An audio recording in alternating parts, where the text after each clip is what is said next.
Chaque année, des millions de personnes se promettent que cette année sera différente. Elles écrivent des objectifs, elles regardent des vidéos de motivation. Elles sont à fond pendant 2 semaines. Et puis, en février, tout est déjà terminé. Le problème, ce n'est pas que tu manques de motivation. Ce n'est pas non plus que tu sois paresseux. Le vrai problème, c'est que personne ne t'a appris comment structurer une année pour qu'elle réussisse. Dans cette vidéo, je vais te partager une méthode complète, réaliste et applicable. Que tu sois étudiant, salarié, entrepreneur ou en pleine remise en question. À la fin de cette vidéo, tu sauras quoi arrêter immédiatement, comment choisir les bons objectifs et surtout comment rester discipliné. Si tu veux vraiment que cette année compte, alors reste bien jusqu'à la fin de la vidéo. Avant de parler d'objectifs, de discipline, de réussite, il y a une étape essentielle que la majorité des gens oublient de faire, c'est de faire le bilan de l'année précédente. Prends une feuille et pose-toi ces questions une par une. Qu'est-ce qui a réellement marché l'année dernière? Pas ce que tu avais prévu, pas ce que tu voulais, mais ce qui a réellement marché. Quels projets ont abouti? Quelles habitudes ont tenu plus de 30 jours? Deuxième question, qu'est-ce qui n'a pas marché? Quels objectifs n'ont pas été atteints? Ici, pas d'excuses. Pas de si j'avais eu plus de temps, pas de si les circonstances étaient plus bonnes. Non, seulement les faits. Question numéro 3, qu'est-ce que tu as commencé et que tu n'as jamais terminé? Question numéro 4, qu'est-ce que tu as réellement fait de ton temps? Regarde la réalité. Combien de temps tu as passé par jour en moyenne sur les réseaux sociaux? Maintenant, pour chaque échec et difficulté de l'année dernière, pose-toi ces questions. Pourquoi ça n'a pas marché? Est-ce que c'est à cause du manque de clarté? Est-ce que c'est à cause des objectifs qui étaient irréalistes? Est-ce que c'est parce que tu avais trop d'objectifs en même temps? Est-ce que c'est l'environnement qui était défavorable? Sois précis dans tes réponses parce que plus la cause est floue, plus l'échec va se reproduire. Question numéro 2, est-ce que c'était prévisible? Souvent au fond de nous, on sait très bien que les choses ne vont pas marcher, mais on les tente quand même. Si c'était prévisible, alors ce n'est pas un échec, c'est un signal que tu as ignoré. Question numéro 3, qu'est-ce que tu aurais pu faire différemment? Maintenant, transforme ces réponses en leçons simples de choses à faire et identifie les choses que tu ne dois plus faire. C'est ce qu'on appelle la note to-do list. Quand on parle de réussir son année, tout le monde te dit toujours ce que tu dois faire. Mais très peu de personnes te disent ce que tu dois arrêter. Pourtant, ce que tu enlèves dans ta vie a souvent plus d'impact que ce que tu ajoutes. La majorité des gens échouent non pas parce qu'ils font trop peu de choses, mais parce qu'ils font trop de choses inutiles. La note to-do list, c'est la liste consciente des choses que tu décides de ne plus faire cette année pour protéger ton énergie, ton temps et ta concentration. Comme le fait de scroller sur les réseaux sociaux toute la journée, le fait de procrastiner et de penser qu'on est en train de se préparer, négliger son sommeil. La note to-do list contient aussi les projets qui ont dispersé ton énergie. Parce que trop de projets, c'est 0 projet appliqué en réalité. Décide consciemment que cette année, tu ne pourras pas tout faire. La note to-do list, c'est aussi les relations qui ont influencé et qui t'ont freiné dans tes objectifs. Pas forcément de mauvaises personnes, mais parfois des personnes qui sont négatives, des personnes qui ont des discussions sans valeur. Mais tu n'as pas besoin de couper les ponts avec tout le monde, mais tu dois t'éloigner de ceux qui te freinent dans ton évolution. Maintenant, écris ta liste sous forme de décisions claires. Cette année, je ne commence pas de nouveaux projets sans avoir terminé les précédents. Cette année, je ne consomme pas de contenu sur les réseaux sociaux sans objectif précis. Cette année, je ne dis pas oui à tout le monde par peur de décevoir. Cette année, je ne travaille pas sans système et sans stratégie. Si tu ne décides pas consciemment de ce que tu refuses dans ta vie, le monde se chargera de l'inclure dans ta vie.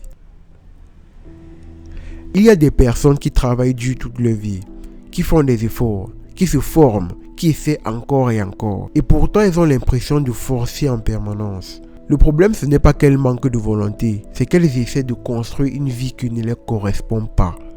Elles poursuivent des objectifs qui ne sont pas alignés avec leur personnalité, leur énergie naturelle et leurs véritables compétences. Elles copient des stratégies qui ont fonctionné pour d'autres, sans se demander si ces stratégies vont fonctionner pour elles. Tu peux avoir la meilleure méthode du monde, mais si elle est appliquée à la mauvaise personne, elle ne fonctionnera pas.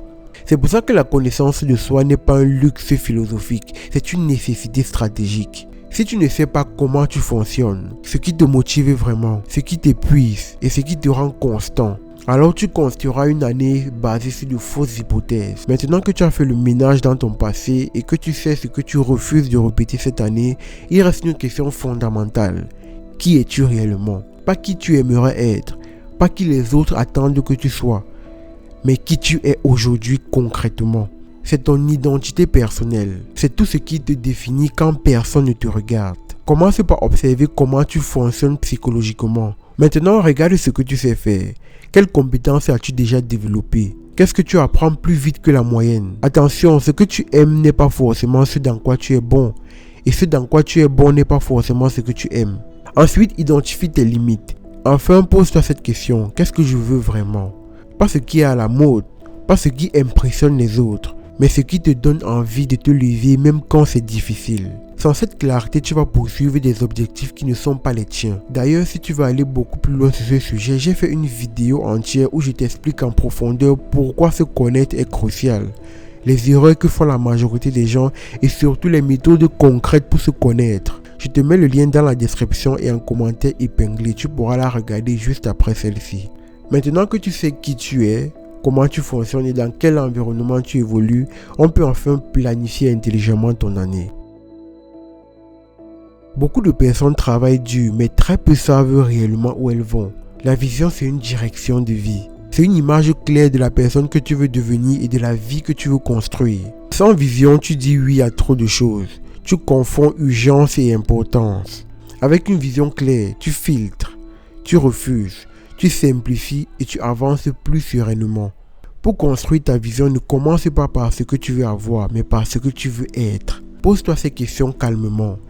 Quel type de personne je veux devenir dans 5 à 10 ans? À quoi ressemblera ma journée idéale dans ma vie future? Comment je travaille? Avec qui? Sur quoi? Dans quel environnement? Ta vision doit pouvoir se résumer en quelques phrases simples. Mais une vision sans action reste un rêve. La prochaine étape, c'est de transformer cette vision en mission. La mission personnelle, c'est ce que tu fais régulièrement pour te rapprocher de la personne que tu veux devenir. La vision répond à la question « Qui est-ce que je veux devenir ?» La mission répond à la question « Qu'est-ce que je fais concrètement pour y arriver ?» Maintenant que ta vision et ta mission sont claires, il est temps de choisir les bons objectifs. Un objectif, ce n'est pas un souhait. Ce n'est pas « je veux être le meilleur ». C'est spécifique, mesurable et limité dans le temps. Il existe 3 types d'objectifs. Les objectifs de résultats, ce sont les résultats finaux que tu veux atteindre. Par exemple, gagner 1 million d'euros, lire 100 livres, lancer un projet. Ensuite, nous avons les objectifs de processus. Ce sont des actions répétables que tu dois accomplir pour atteindre le résultat. Exemple, écrire 30 minutes par jour. Pratiquer le sport 3 fois par semaine. Troisièmement, nous avons les indicateurs de réussite. Si ton objectif est de faire du sport, ton indicateur peut être minutes de sport par semaine, nombre de séances réalisées. Pour ne pas te disperser, choisis 1 à 3 objectifs maximum. Pour chacun, décris le résultat final. Définis les actions répétables à faire chaque semaine ou chaque jour. Définis les indicateurs qui te diront si tu es sur la bonne voie. La clé, c'est un objectif majeur à la fois. Et n'hésite pas à déléguer les tâches que tu ne maîtrises pas et qui ne nécessitent pas ton expertise. En agissant ainsi, tu crées un système qui transforme tes objectifs en résultats réels. Qu'on soit clair, planifier sans discipline, c'est inutile. Être discipliné, c'est un grand pouvoir. C'est répéter les actions importantes même quand tu n'as pas envie. Beaucoup pensent que la discipline, c'est une question de force et de volonté. C'est faux. La discipline, c'est un processus, pas une émotion. Tu peux la créer, la renforcer et la transformer en automatisme. Étape 1. Commence petit et répète les actions. La clé est de ne pas viser la perfection dès le début. Choisis une action simple mais essentielle. Fais-la tous les jours, même si ce n'est que 5 minutes. L'objectif n'est pas l'intensité, mais la constance. Étape 2. Lier la nouvelle habitude à une habitude existante. Identifie une habitude qui est déjà ancrée, comme se brosser les dents le matin. Ajoute ta nouvelle habitude juste après celle-là. Fais du sport par exemple. Ton cerveau associe la nouvelle habitude à quelque chose de déjà automatique. Résultat, moins de résistance mentale, plus de constance. Étape 3. Supprime les frictions. Ça signifie préparer ton environnement pour qu'il facilite l'habitude, élimine les obstacles et les distractions et organise ton espace pour qu'il devienne ton allié. Un exemple, ce serait, si tu veux faire du sport, à la veille, prépare ton matériel de sport, prépare tes chaussures et mets-les à côté du lit, de telle sorte que quand tu te lèves le matin, tu vois les chaussures de sport, tout est déjà prêt. Tu prends ces chaussures, tu prends le matériel et tu pars directement faire le sport. Le but étant de ne pas laisser son cerveau faire trop d'efforts. Le but étant de ne pas laisser son cerveau trouver des excuses. Étape 4, suivre ses progrès et ajuster. Ce qui se mesure s'améliore. Note chaque jour si tu as effectué les actions. Étape 5, crée un système de récompense et d'auto-feedback. Célèbre les petites victoires. Offre-toi une récompense quand tu respectes tes habitudes. Et tu peux même faire comme moi et t'infliger des punitions quand tu n'as pas tenu tes habitudes. Mais j'avoue, c'est très extrême. Maintenant que tu as développé ta discipline, il est temps de passer à une autre compétence clé pour réussir ton année, la gestion du temps. Ton temps et ton énergie sont tes ressources les plus précieuses. Beaucoup de gens pensent que réussir, c'est travailler plus. C'est faux. Réussir, c'est travailler mieux, au bon moment, avec le bon niveau d'énergie sur ce qui compte réellement.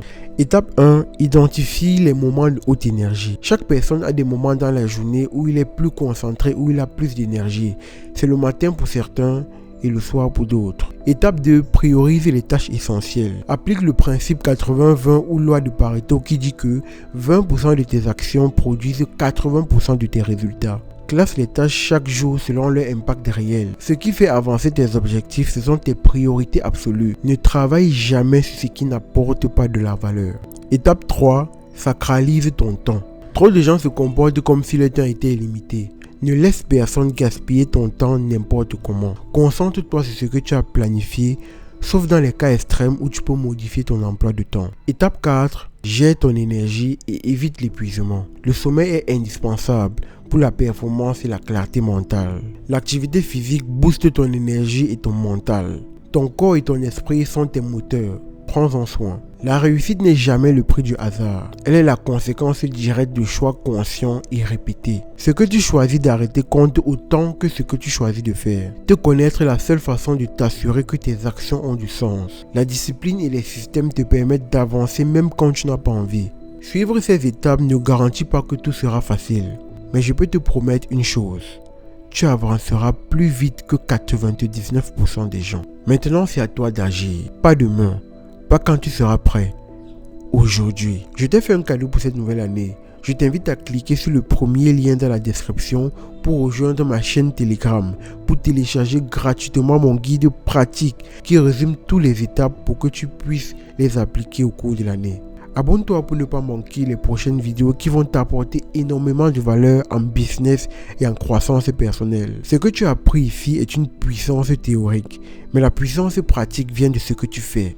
Alors réfléchis, planifie, suis ces conseils et agis.